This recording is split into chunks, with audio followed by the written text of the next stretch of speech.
போட்டி தேர்வுகளில் வெற்றி பெற அயராது உழைத்துக் கொண்டிருக்கும் அனைத்து மாணவ நண்பர்களுக்கும் வணக்கம். நான் உங்கள் பொன்வேல் பாண்டியன், நடப்பு நிகழ்வுகள் ஆசிரியர்.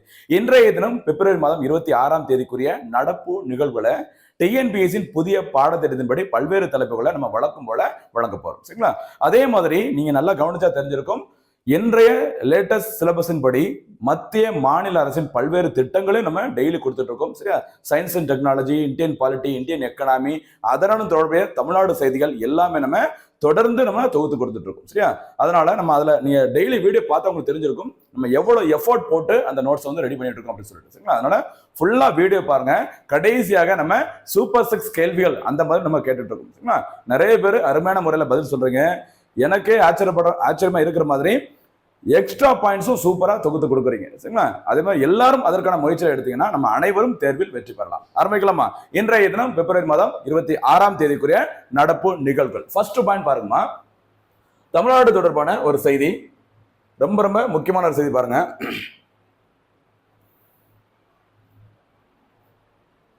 பாருங்கம்மா,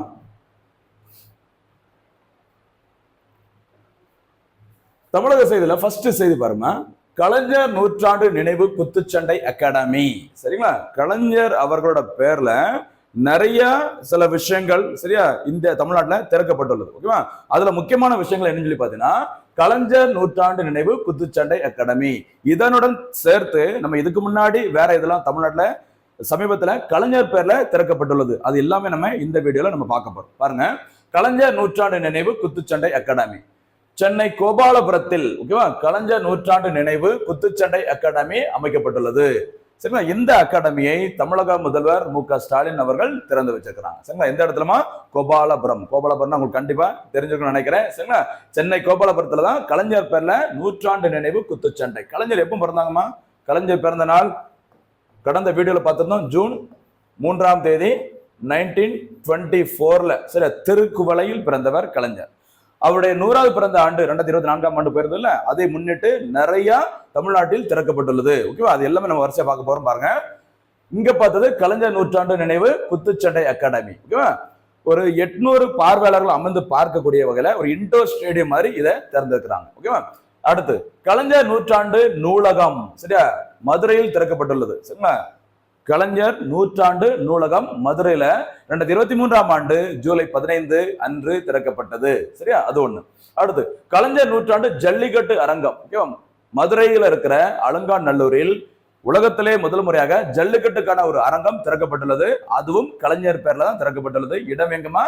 அலங்காநல்லூர். ஜல்லிக்கட்டுக்கு உலக புகழ் பெற்ற இடம் அலங்காநல்லூர். அங்கதான் கலைஞர் பேர்ல நூற்றாண்டு ஜல்லிக்கட்டு அரங்கம் திறக்கப்பட்டுள்ளது. அதே மாதிரி கலைஞர் உலகம் அப்படிங்கிற பேர்ல ஒரு மியூசியம் திறந்திருக்கிறாங்க. திறக்கப்பட்டுள்ள இடம் மெரினா. ஓகேவா? சென்னை மெரினால கலைஞர் தொடர்பான எல்லா விஷயங்களையும் பார்த்தீங்கன்னா டிஜிட்டலைஸ் பண்ணி சரியா ஒரு எண்ண வடிவுல ஒரு அருங்காட்சியகம் திறக்கப்பட்டுள்ளது. அதற்கு வச்ச பேர் தான் என்ன பேருமா? கலைஞர் உலகம் அருங்காட்சியகம். ஓகேவா? அடுத்து கலைஞர் நூற்றாண்டு பேருந்து நிலையம் சரி அமைந்துள்ள இடம் கிளாம்பாக்கம். சரி, கிளாம்பாக்கத்துல கலைஞர் பேர்ல ஒரு மிகப்பெரிய ஒரு பேருந்து நிலையம் திறக்கப்பட்டுள்ளது. அதே மாதிரி கலைஞர் நூற்றாண்டு உயர் பல்நோக்கு சிறப்பு மருத்துவமனை மல்டி ஸ்பெஷாலிட்டி ஹாஸ்பிட்டல் திறக்கப்பட்டுள்ள இடம் அதுவும் சென்னையில தான். சென்னையில எங்கன்னு பார்த்தீங்கன்னா கிண்டியில் திறக்கப்பட்டுள்ளது. ஓகேவா? நெக்ஸ்ட் அடுத்து கலைஞர் நூற்றாண்டு மருத்துவ ஆராய்ச்சி மையம். இங்க பாக்குறது உயர் பல்நோக்கு சிறப்பு மருத்துவமனை சரி அது கிண்டில. இங்க என்னன்னு பாத்தீங்கன்னா மருத்துவ ஆராய்ச்சி மையம் ஒரு ரிசர்ச் சென்டர் வந்து திறந்திருக்கிறாங்க. அது எங்க திறந்திருக்கான்னு சொல்லி பாத்தீங்கன்னா எம்ஜிஆர் மருத்துவ பல்கலைக்கழக வளாகத்தில் திறக்கப்பட்டுள்ளது. சரிங்களா? இது எல்லாமே பாத்தீங்கன்னா கலைஞர் பேர்ல சமீபத்தில் திறக்கப்பட்டுள்ளது. இது என்ன காரணத்திற்காக? கலைஞரின் நூற்றாண்டு பிறந்த ஆண்டை முன்னிட்டு. மறந்துடாதீங்க, அந்த வருஷத்துல லேட்டஸ்டா இந்த லிஸ்ட்ல சேர்ந்தது கலைஞர் நூற்றாண்டு நினைவு குத்துச்சண்டை அகாடமி. எந்த இடத்துலமா? கோபாலபுரம். ஓகேவா? நெக்ஸ்ட் எடுத்து போலாமா? அடுத்ததாக ஒரு தேசிய செய்தி பாருங்க. 1984 சீக்கியர்களுக்கு எதிரான வன்முறை வழக்கு. இதுவும் தொடர்ந்து செய்தித்தாள்கள் வந்துகிட்டே இருக்குது. உங்களுக்கு தெரிஞ்சிருக்குன்னு நினைக்கிறேன். அதோட பேக்ரவுண்ட்லாம் நம்ம நிறைய வாட்டி பார்த்துட்டோம். பழைய மாணவர்கள் நம்ம வீடியோஸ் தொடர்ந்து பார்த்துட்டு இருக்கவங்களுக்கும் இது கண்டிப்பா தெரிஞ்சிருக்கும். சரியா?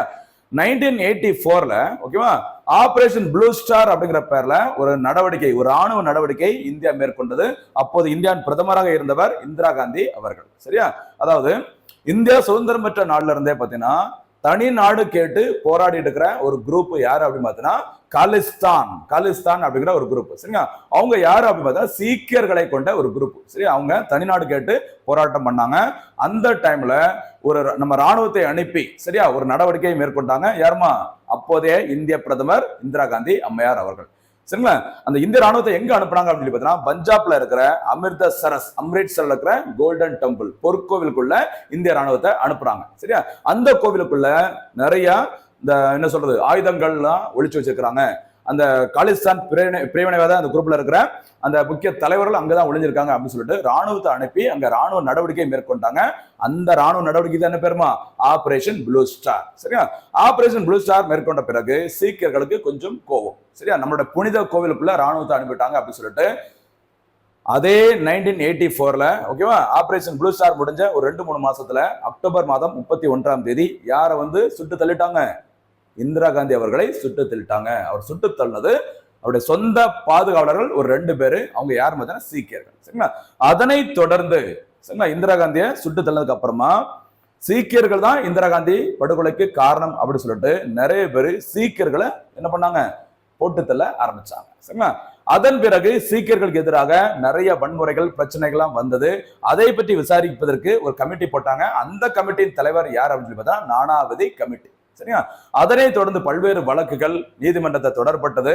அந்த நீதிமன்ற வழக்கு தொடர்பாக சமீபத்தில் ஒரு தீர்ப்பு வழங்கப்பட்டுள்ளது. 1984 சம்பவம் இன்னைக்கு பார்த்தீங்கன்னா 2025. சரிங்களா, கவனமா இந்தியாவின் முன்னாள் பிரதமர் இந்திரா காந்தி அக்டோபர் 31, 1984 அன்று கொல்லப்பட்டார். அதனைத் தொடர்ந்து சீக்கியர்களுக்கு எதிரான வன்முறைகள் நடைபெற்றது. வன்முறைகள் பற்றி விசாரிக்க அமைக்கப்பட்ட கமிட்டியின் தலைவர் நானாவதி. சரியா, இதே நானாவதி மேத்தா. சரியா, நானாவதி மேத்தா கமிட்டி 2002ஆம் ஆண்டு கோத்ரா ரயில் எரிப்பு சம்பவத்துடன் தொடர்புடையது. அது வேற இது வேற, கவனமா இருங்க. சரிங்களா, சரி. தற்போது காங்கிரஸ் கட்சி சேர்ந்த முன்னாள் எம்பி சஜ்ஜன் குமாருக்கு ஆயுள் தண்டனை விதித்து டெல்லி நீதிமன்றம் தீர்ப்பளித்துள்ளது. சரி, ஒரு 5 சீக்கியர்களை காங்கிரஸ் கட்சி முன்னாள் எம்பியான சஜ்ஜன் குமார் அவர்கள் கொலை பண்ணிட்டாங்க அப்படின்னு சொல்லிட்டு அவர் மேல ஒரு வழக்கு தொடரப்பட்டது. அந்த வழக்கில் அவருக்கு ஆயுள் தண்டனை விதித்து சமீபத்தில் தீர்ப்பு வழங்கியது டெல்லி நீதிமன்றம். சரி, டெல்லி உயர் நீதிமன்றம். சரி, அவருக்கு வயசு 80 வயசு இப்ப கரண்ட்ல. சரியா, கவனமா இருந்துக்கோங்க. எப்படி ஒரு பழைய செய்தி தொடர்ந்து செய்தியாளர்களை வருதோ அதுக்கு முக்கியத்துவம் கொடுங்க. அதுக்கு ஒரு நல்ல எக்ஸாம்பிள் இது. ஓகேவா, நெக்ஸ்ட் எடுத்து போலாமா? அப்ப இந்த இடத்துல நம்ம பாத்தீங்கன்னா ஆபரேஷன் ப்ளூ ஸ்டார் பார்த்திருக்கிறோம். ஓகேவா, அந்த பொற்கோவில் எங்க இருக்கு அப்படிங்கிறத பார்த்திருக்கோம். அது தொடர்பான கமிட்டியோட பேரும் பார்த்திருக்கோம். சமீபத்தில் தீர்ப்பு வழங்கியது யாரு அப்படிங்கிறதையும் பார்த்திருக்கோம். எவ்வளவு செய்திகள் இருக்குன்னு பார்த்துக்கோம். சரியா, நெக்ஸ்ட் எடுத்து போலாமா? அடுத்ததாக நம்ம பார்க்க போறது ஒரு முக்கியமான ஒரு தலைப்பு. சரியா, டெய்லி செய்தித்தாள்கள் வந்துட்டு இருக்கிற ஒரு முக்கியமான தலைப்பு என்னன்னு சொல்லி பாருங்கம்மா. புதிய கல்விக் கொள்கை 2020. சரியா, நம்ம அடுத்ததாக புதிய கல்விக் கொள்கை 2020 பழைய கல்விக் கொள்கைகள் என்னெல்லாம் சொல்லியிருக்காங்க அப்படிங்கிறத தனியா ஒரு வீடியோல பார்க்கலாம். இன்னைக்கு ஒரு அவுட்லைன் மட்டும் லைட்டா நம்ம இந்த வீடியோ நம்ம பார்க்க போறோம். பாருங்க, தேசிய கல்விக் கொள்கை என்பது கடந்த 1968ஆம் ஆண்டு முதலில் உருவாக்கப்பட்டது. அப்போ இந்தியாவின் பிரதமராக இருந்தவர் இந்திரா காந்தி அம்மையார் அவர்கள். சரிங்களா, அதன் பிறகு 1976ஆம் ஆண்டு இந்திய அரசியலமைப்பு சட்டத்தின் 42வது திருத்தத்தின்படி கல்வி என்பது பொது பட்டியலில் சேர்க்கப்பட்டுள்ளது. ரொம்ப முக்கியமான பாயிண்ட். நிறைய தேர்வுல கேட்டது. எந்த வருஷமா? 1976ல கல்வி பொது பட்டியல் கன்கரண்ட் லிஸ்ட்ல எப்ப சேர்த்தாங்க? 1976ஆம் ஆண்டு. அதற்கு காரணமான சட்ட திருத்தம் 42வது. ஓகேவா, அதன் பிறகு இரண்டாவது தேசிய கல்விக் கொள்கை 1986ஆம் ஆண்டு வெளியிடப்பட்டது. கவனமா இருங்க. அதற்கு பிறகு அந்த 1986ஆம் ஆண்டு இரண்டாவது தேசிய கல்விக் கொள்கையில சில திருத்தங்கள் மேற்கொள்ளப்பட்டது. அது எந்த வருஷம் அப்படின்னு பார்த்தீங்கன்னா 1992ஆம் ஆண்டு. ஓகேவா, அதையும் மறந்துடக்கூடாது. அதன் பிறகு கடந்த 2016ஆம் ஆண்டு மே மாதம் 27ஆம் தேதி DSR சுப்பிரமணியம் குழு கல்விக் கொள்கையில் சில திருத்தங்களை செய்து தாக்கல் செய்தது. இது இதுக்கு முன்னாடி நடந்த முக்கியமான சம்பவம். இப்ப நம்ம சொல்றது ரொம்ப முக்கியமான பாயிண்ட். பாருங்கம்மா, அடுத்ததாக 2019ஆம் ஆண்டு கஸ்தூரி ரங்கன், இஸ்ரோவின் முன்னாள் தலைவர் கஸ்தூரி ரங்கன் தலைமையில ஒரு குழு அமைக்கப்பட்டது மத்திய அரசினால. இந்த குழு தான் மத்திய அரசின் 3வது தேசிய கல்விக் கொள்கைகளுக்கான பரிந்துரைகளை வழங்கியது. இந்த கஸ்தூரி ரங்கன் கமிட்டியோட பரிந்துரைகளை அடிப்படையாக கொண்டுதான் 2020ஆம் ஆண்டு 3வது தேசிய கல்விக் கொள்கை வெளியிடப்பட்டது. இந்த கல்விக் கொள்கைக்கு மத்திய அமைச்சரவை ஜூலை 29, 2020 அன்று ஒப்புதல் வழங்கியது. இதுதாமா 3 புதிய கல்விக் கொள்கைகள். ஃபர்ஸ்ட் 68, அடுத்து 86, அடுத்து 2020 மறந்துடாதீங்க. ஓகேவா? இந்த 3வது புதிய கல்விக் கொள்கையில என்னென்ன சிறப்பு அம்சங்கள் இருக்குங்கிறத தனியா ஒரு வீடியோல நம்ம பார்க்கலாம். ஓகேவா? சரி, நெக்ஸ்ட் அடுத்து தொடர்ந்து பாருங்க. ஒரு சர்வதேச செய்தி பாருமா. ஐக்கிய நாடுகள் சபை சில தீர்மானத்தில் ரஷ்யாவிற்கு அமெரிக்கா ஆதரவு. எப்பவுமே அமெரிக்காவும் ரஷ்யாவும் பார்த்தீங்கன்னா இந்த எலியும் பூனை மாதிரி மாத்தி மாத்தி சண்டை போட்டுட்டே இருப்பாங்க, கருத்துக்களையும் தெரிவிப்பாங்க. சரிங்களா? ரீசெண்டா பார்த்தீங்கன்னா அமெரிக்கா ரஷ்யாவிற்கு ஆதரவாக ஒரு இடத்துல ஓட்டு போட்டுக்கிறாங்க. என்ன சம்பவம், அது எங்க நடைபெற்றது அப்படிங்கிறத இப்ப பார்க்கலாம். பாருங்க, உக்ரைன் மீது ரஷ்யா போர் தொடுத்து 3 ஆண்டுகள் ஆகிவிட்டது. இதுவும் நம்ம ரொம்ப நாளா பார்த்துட்டு இருக்கோம், உங்களுக்கு தெரிஞ்சிருக்கும். சரிங்களா? இதை முன்னிட்டு உக்ரைன் பிரச்சனைக்கு தீர்வு காண ஐநா பொது சபையில் அமெரிக்கா ஒரு தீர்மானமும் உக்ரைன் மற்றும் ஐரோப்பிய நாடுகள் இணைந்து ஒரு தீர்மானமும் கொண்டு வந்தன. எங்க கொண்டு வந்திருக்கிறாங்க? ஐநாவின் பொது சபையில. சரிங்களா? ஐநாவின் பொது சபை தற்போது தலைவர் யாருமா? டக்குனு எல்லாரும் ஆண்டனியோ குட்ரஸ் அப்படிதான் சொல்லுவாங்க. ஐநா பொது சபையின் தலைவர் பிலமோன் யாங், கேமரூன் நாட்டை சேர்ந்தவர். ஐநாவின் பொதுச் செயலாளர் செக்ரட்டரி ஜெனரல் கேட்டதான் யாரு? Antonio Guterres. கவனமா இருக்கு. சரிங்களா? அந்த ஐநா பொது சபையில தான் ஒரு தீர்மானம் கொண்டு வந்திருக்கிறாங்க. இந்த பொது சபையில் கொண்டு வர பார்த்தீங்கன்னா மொத்தம் 193 நாடுகள் உறுப்பினர்களாக இருக்கிறாங்க. சரியா? 193வது நாடாக 2011ஆம் ஆண்டு இணைந்த நாடு தெற்கு சூடான். அதே மறந்துடக்கூடாது. சரிங்களா? சரி, இந்த 193 நாடுகள் உறுப்பினர்கள் உள்ளன. இந்த 2 தீர்மானங்களுக்கு ஆதரவாக ஃபேவராக 93 நாடுகள் வாக்களித்துள்ளன. சரிங்களா? அந்த தீர்மானத்துக்கு எதிராக 18 நாடுகள் வாக்களித்துள்ளன. இந்த 2 தீர்மானங்கள் அமெரிக்கா, உக்ரைன், அப்புறம் ஐரோப்பிய நாடுகள் கொண்டு வந்த 2 தீர்மானங்களையும் யார் கலந்துக்கவில்லை? இந்தியா பங்கேற்கவில்லை. நமக்கு எதுக்கடா வம்பு அப்படின்னு சொல்லிட்டு ஓட்டு போடவே போகல. சரியா? ஓகே. இந்தியா உட்பட 65 நாடுகள் வாக்கெடுப்பில் பங்கேற்கவில்லை. ரொம்ப ரொம்ப முக்கியமான செய்திமா, கவனமா இருங்க, விட்டுறாதீங்க. சரிங்களா? நெக்ஸ்ட் அடுத்து போலாமா? அடுத்ததாக பாதுகாப்பு தொடர்பான ஒரு செய்தி பாருங்க. தர்மா கார்டியன் கூட்டு ராணுவ பயிற்சி, தர்மத்தை காப்பவன் அப்படி சொல்லுவாங்களா, அந்த மாதிரி இந்தியா மற்றும் ஜப்பான் ராணுவ படைகள் இணைந்து ஒவ்வொரு ஆண்டும் தர்மா கார்டியன் சரியா என்ற பெயரில் கூட்டு ராணுவ பயிற்சியை மேற்கொண்டு வருகிறது. யாருமா? இந்தியாவும் ஜப்பான் இடையும் பார்த்தீங்கன்னா ஒரு கூட்டு ராணுவ பயிற்சி வந்து நடத்திட்டு வராங்க. அந்த பயிற்சிக்கு வச்ச பெயர் தான் இது, தர்மா கார்டியன். ஓகேவா? ஒரு வருஷம் இந்தியாவில் நடக்கும், அடுத்த வருஷம் ஜப்பான் நாட்டில் நடைபெறும். அப்படி மாத்தி மாத்தி நடக்கும். அந்த வகையில கடந்த 2024ஆம் ஆண்டு தர்மா கார்டியன் கூட்டு பயிற்சி இந்தியாவின் ராஜஸ்தான் மாநிலத்தில் நடைபெற்றது. அதனைத் தொடர்ந்து தற்போது 2025ஆம் ஆண்டு இந்தியா ஜப்பான் இடையிலான இந்த தர்மா கார்டியன் கூட்டு பயிற்சியானது பிப்ரவரி 24 முதல் மார்ச் 9ஆம் தேதி வரை ஜப்பானின் கிழக்கு பிஜியில் உள்ள பயிற்சி தளத்தில் நடைபெற்று வருகிறது. சரியா? அப்ப எந்த நாட்டில் நடைபெறுகிறது? ஜப்பான்ல. மறந்துடக்கூடாது, ரொம்ப ரொம்ப முக்கியமானது. சரிங்களா? நெக்ஸ்ட் அடுத்து போலாமா? இதே மாதிரி நிறைய பயிற்சிகள் இருக்குதுமா. ஓகேவா? எல்லா பயிற்சிகளுமே ரொம்ப முக்கியமானது. நம்ம போக போக ஒவ்வொரு வகுப்புல ஒரு கூட்டு ராணுவ பயிற்சியில இனிமே நம்ம பார்க்க போறோம். சரியா? பாருங்க. ஐக்கிய நாடுகள் சபையின் உத்தரவின் கீழ் போர் மற்றும் பயங்கரவாத எதிர்ப்பு நடவடிக்கைகளை மேற்கொள்ளும் நடைமுறையின் ஒரு பகுதியாக தான் இந்த தர்மா கார்டியன் கூட்டு பயிற்சி மேற்கொள்ளப்பட்டுள்ளது. சரிங்களா? ரொம்ப ரொம்ப முக்கியமானது. அதே மாதிரி ரெஃபர் உங்களுக்கான ஒரு வேலை, இது வந்து அடுத்த வீடியோ நம்ம சொல்ல போறோம். இருந்தாலும் அட்வான்ஸா நீங்க ரெடி ஆயிக்கோங்க. சரியா? மலபார் கூட்டு ராணுவ பயிற்சினா என்ன, அதுல எந்தெந்த நாடுகள்லாம் பங்கேற்கும், சமீபத்தில் இந்த பயிற்சி எங்க நடைபெற்றது, ஓகேவா? இது எல்லாத்தையும் கொஞ்சம் பார்த்து வச்சுக்கோங்க. ரொம்ப ரொம்ப முக்கியமானது, கவனமா இருக்கு. சரியா? நெக்ஸ்ட் அடுத்து போலாமா?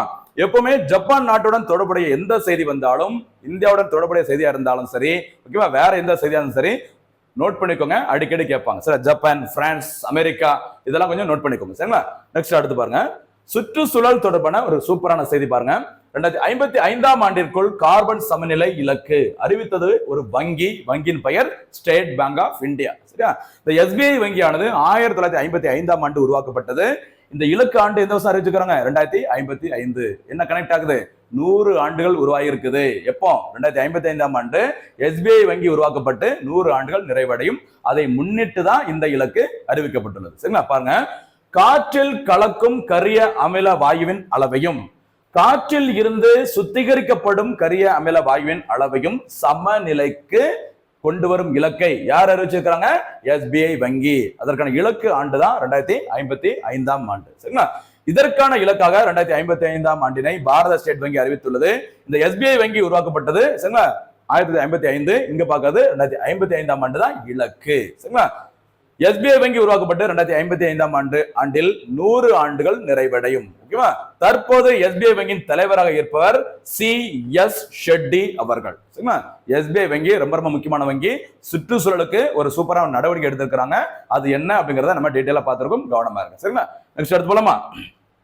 அடுத்ததாக அறிவியல் தொழில்நுட்பம் தொடர்பான ஒரு செய்தி பாருங்க. சயின்ஸ் அண்ட் டெக்னாலஜில நாட்டின் முதல் ஹைப்பர் லூப் பரிசோதனை வழித்தடம். சரிங்களா?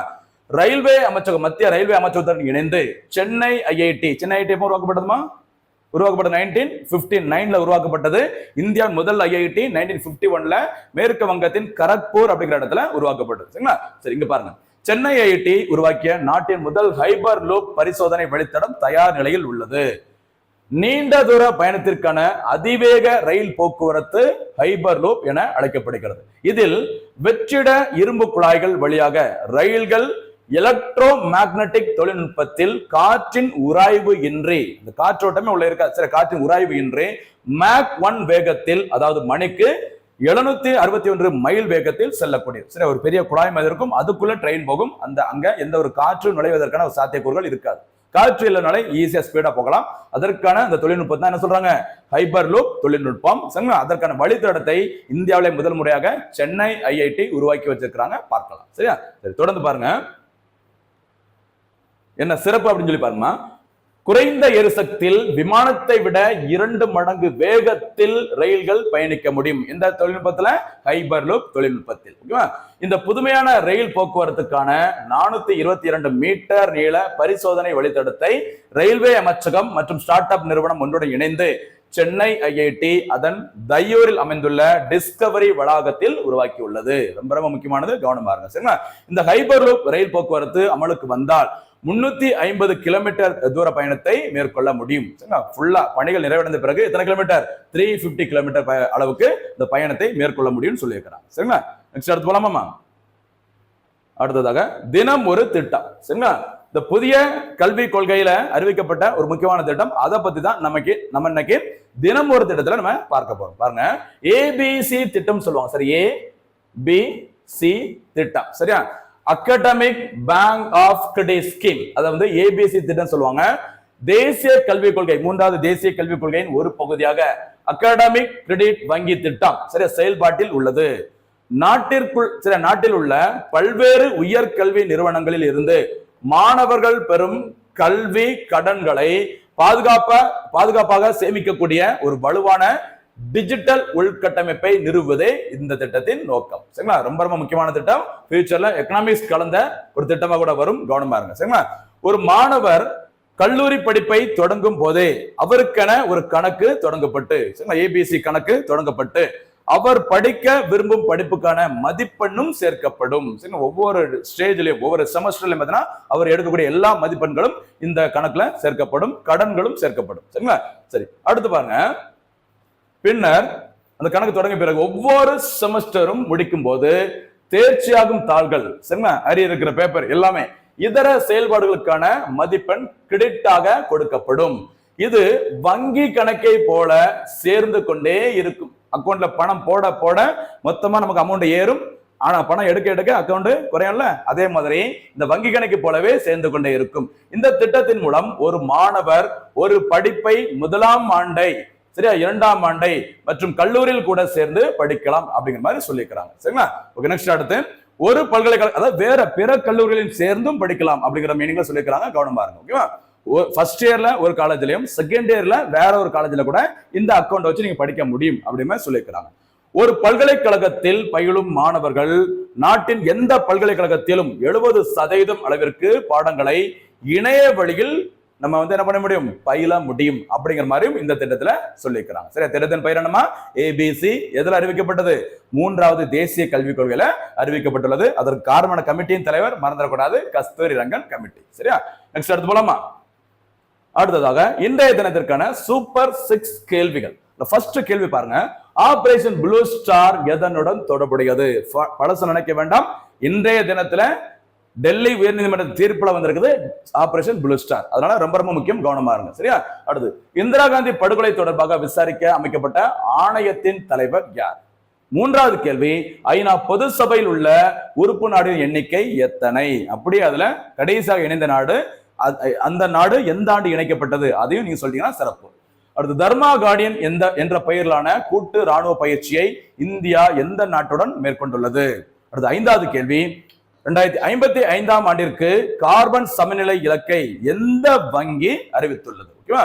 அடுத்து 6வது கேள்வி பாருங்க, நாட்டின் முதல் ஹைபர் லூப் பரிசோதனை வழித்தடத்தை எந்த ஐஐடி உருவாக்கி இருக்கிறான்? இதுதான் என்ன தெரிஞ்சிருக்கான சூப்பர் 6 கேள்விகள். வீடியோ ஃபுல்லா பார்த்துட்டு மறக்காம அனைத்து கேள்விகளுக்கும் பதில சிறப்பான முறையில சொல்லுங்க. சரிங்களா? மீண்டும் சந்திக்கலாம். நன்றி, வணக்கம்.